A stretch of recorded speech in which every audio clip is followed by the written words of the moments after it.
Total War Warhammer 3, a strategy game made by a small European startup company by the name of Creative Assembly, in case you were unaware, has run into a little bit of controversy yet again. And I say yet again because, frankly, this whole thing here, this is simply just the Creative Assembly pattern at this point. So, Creative Assembly released a new DLC to Total War Warhammer 3, the third installment, the third full-price installment in the Total War Warhammer series called Shadows of Change.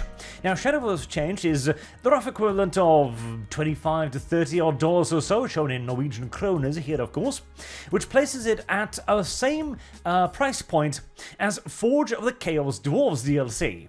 Now that sounds almost reasonable at first until you realize, oh wait, hold on, Forge of the Chaos Dwarves added in a whole heaping heck of a lot of stuff. In fact, it added in so much stuff that all of the other factions now feel severely underfeatured. It was surprisingly a good piece of DLC. Meanwhile, Shadow of Carnage adds next to nothing.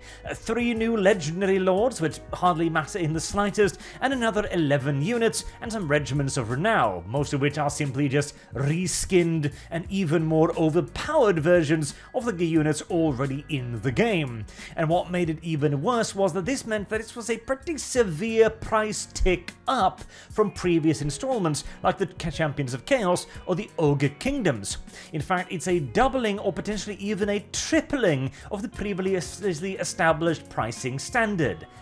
That's a hell of a lot. And did Creative Assembly mention this to anyone? Did they forewarn us? Of course not. The reasonable thing would be to go like, okay, times are hard, we might have to increase our price to maintain quality output, etc.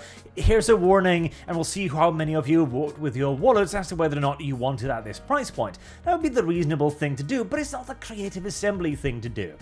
They issued a response afterwards because that is the CA way to do. Okay, Creative Assembly is an absolutely terrible company, and to be fair, I'm hardly the most unbiased of sources, shall we say, as CA, of course, rather famously went after me personally on their podcast, something which they was eventually forced to apologize for. So, you know, take it with a grain of salt, but I've been a fan of Total War for a very, very long time, and this basically started during Empire Total War, and the road downwards has never ceased thereafter. If Creative Assembly thinks they can get away with something, they'll try to get away with it, and only if caught will they issue a wishy-washy apology, usually with a bit of a threat inlaid somewhere. What is it here? To get it right into it, our costs are up. Unfortunately, that means that prices have to rise. We know any increase is going to be tough, which is why our prices have remained fairly stable over the past few years. The downside is any increase today is going to be more noticeable. There is no good time to increase price, and we have not taken this step lightly. However, this is the business reality of supporting Warhammer 3 and ensuring we're able to offer years of extra content that are currently planned. In other words, pay up, bigot, or we'll stop supporting your video game. This is what they did with the Chaos cut content for Total War Warhammer 1, where they elected to simply slice out the entirety of the Chaos faction and sell it separately later on. And then they went, oh, you don't like it? We thought we were adding value. Oh, we're not going to have to do this again, are we? We'll have to take away your pre-order DLC now, won't we? It happened with goddamn Rome 2, where it's like, oh, okay, you know, it was a little bit broken on launch, but it's not that bad, you know, shut up, stop whining. And then later on, they cut out yet further content from Rome 2 in the Beasts of War pack and had to apologize a bit again, saying like, oh, maybe we can't really make DLC for you anymore. Every single time, it's like clockwork. This is the Creative Assembly formula, and okay. Let's talk about this, because there is a point here.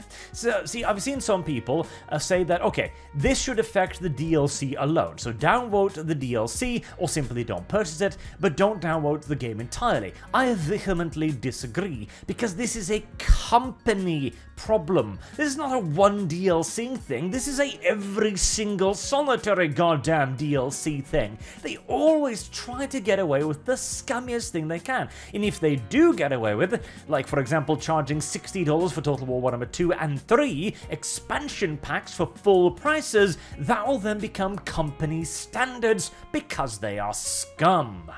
And okay, the whole idea that prices are up, Okay, fair enough. They are, absolutely. Prices are up for everybody. And here's the thing. Creative Assembly is already getting government support. We covered this in a video a while ago where they were mooching off a government fund in the UK intended for English startup companies that it was given to Creative Assembly, the not at all startup company. In fact, the company that is older than the initiative to give money to games companies. And of course, it's not even English. It describes itself as a European company. And they managed to mooch off that money. They have 800 employees. If Creative Assembly has its costs up, that is not my problem. That is not my fault. That is you having employed 800 people that you can't pay even after having ridiculous DLC bloat. The total cost of Total War now as a series is $200 odd, $230 odd for the base games and the DLC here. And no, not even for the base games, that's just for the DLC. If you add on the actual games, that'll be another $60 or something? No, more, because it's $60 a title. Basically, Total War Warhammer 3 costs somewhere in the vicinity of $400, and the majority of that is a relatively low effort content, like their DLC, where they add in like half a dozen maybe new models if you're lucky, a couple new legendary lords here and there, maybe a couple new units. Most of them are probably going to be straight up reskins as usual, and they'll program in a new mechanic, which is usually a mechanic from another faction, simply repurposed, reused and reskinned. Most of this is not particularly effort content. In fact, we know this from Creative Assembly insiders who say that the DLC earn money like absolute grass, that the money they put into it is pennies compared to what they get out of it, and yet still costs are up. Alright, Creative Assembly, do you need 800 employees?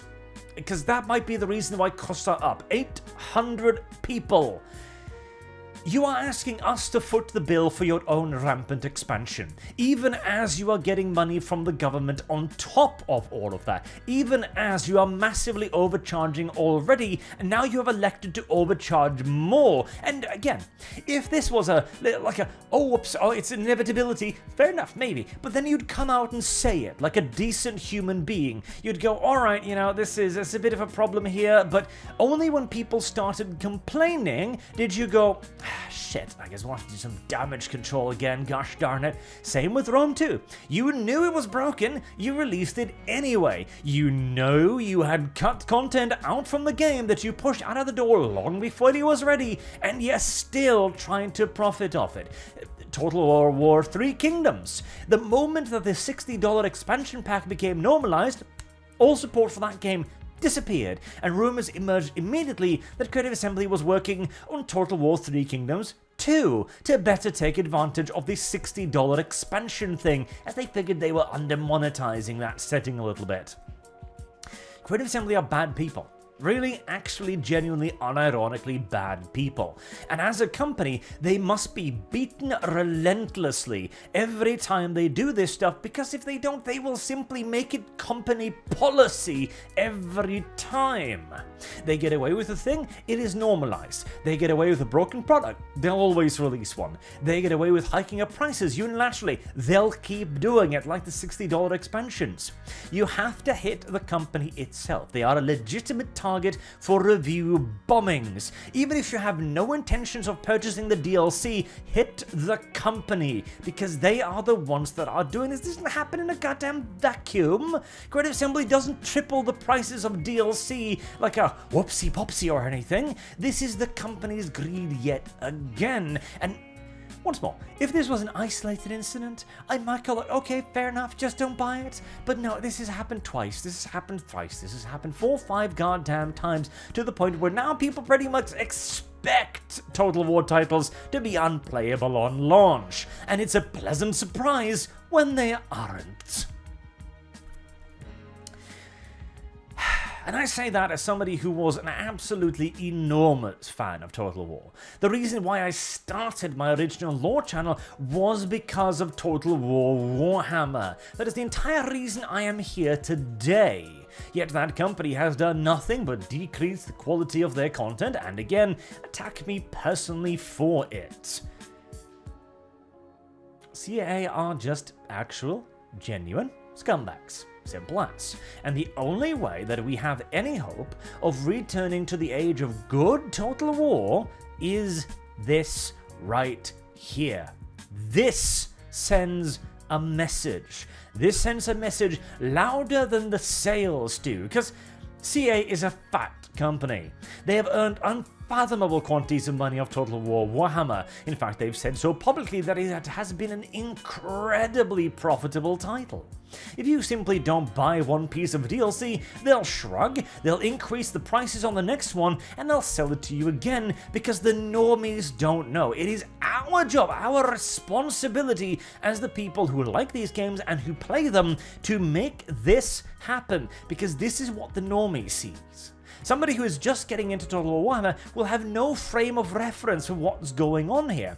They won't understand why the game has a long history of being garbage like this. But this is your way to tell them, so that they can click on it and read through this. How dare you threaten your community after so many years of support?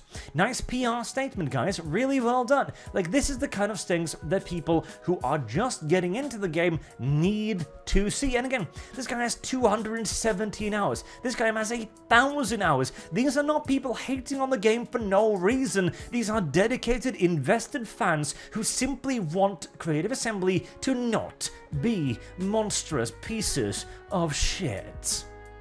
It is that simple, and this is the only tool that has a proven track record. Yelling at them as loudly and as vociferously and as repeatedly as possible. So here I am doing my part.